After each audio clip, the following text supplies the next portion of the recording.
ನಾವಿವತ್ತು ಗದಗ ಜಿಲ್ಲೆಯ ಶಿರಹಟ್ಟಿ ತಾಲೂಕಿನ ಇಟಗಿ ಗ್ರಾಮದಲ್ಲಿ ಇದ್ದೀವಿ.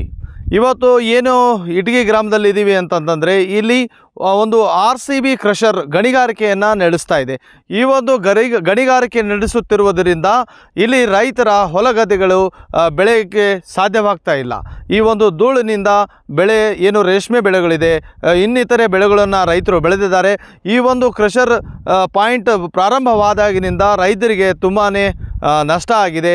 ಇಲ್ಲಿ ಯಾವುದೇ ಬೆಳೆ ಬೆಳೆಯಲಿಕ್ಕೆ ಸಾಧ್ಯ ಆಗ್ತಾ ಇಲ್ಲ ಇಲ್ಲಿ ಗಣಿಗಾರಿಕೆ ನಡೆಸುತ್ತಿರುವುದರಿಂದ.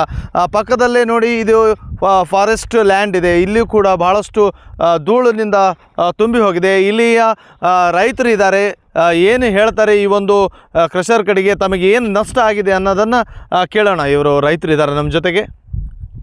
ಸರ್, ನಮಗೆ ಇಲ್ಲಿ ಭಾಳ ಧೂಳಿನಿಂದ ನಮಗೆ ಭಾಳ ಸಮಸ್ಯೆ ಆಗಿದೆ ಸರ. ನಮಗೆ ಇಲ್ಲಿ ಯಾರೂ ರೆಸ್ಪಾನ್ಸ್ ಮಾಡ್ತಾಯಿಲ್ಲ ಸರ. ಆಫೀಸ್ದವ್ರಿಗೆ ಹೇಳಿದೆ ಅಂದ್ರೆ ನಮ್ಗೆ ನೀವು ಹಾವೇರಿ ತಾಲೂಕಿನವ್ರು ಹಾವೇರಿಗೆ ಹೋಗ್ರಿ ಅಂತಾರೆ. ನಿಮ್ಮ ಹೊಲ ಎಲ್ಲಿದೆ? ನಮ್ಮ ಹೊಲ ಹಾವೇರಿ ಹದ್ದು ಸರ, ಸರಹದ್ದಿನಲ್ಲೇ ಐತಿ ಸರ್.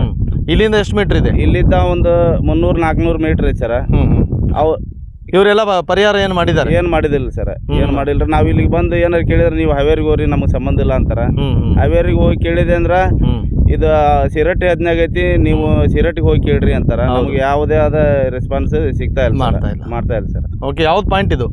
ಇದು RCB ಸರ. ಇದು ರೋಡ್ ವರ್ಕ್ ಇದೆ ಸರ್. ಇದು ಕಮ್ಮಿ ಅಂದ್ರೆ ಒಂದು 3-4 ವರ್ಷ ಚಲುವಾಗಿ ಸರ್. ಇದು ಇಲ್ಲಿ ತನಕ ಯಾವುದೇ ಇದು ಮಾಡ್ತಾ ಇಲ್ಲ. Okay, thank you.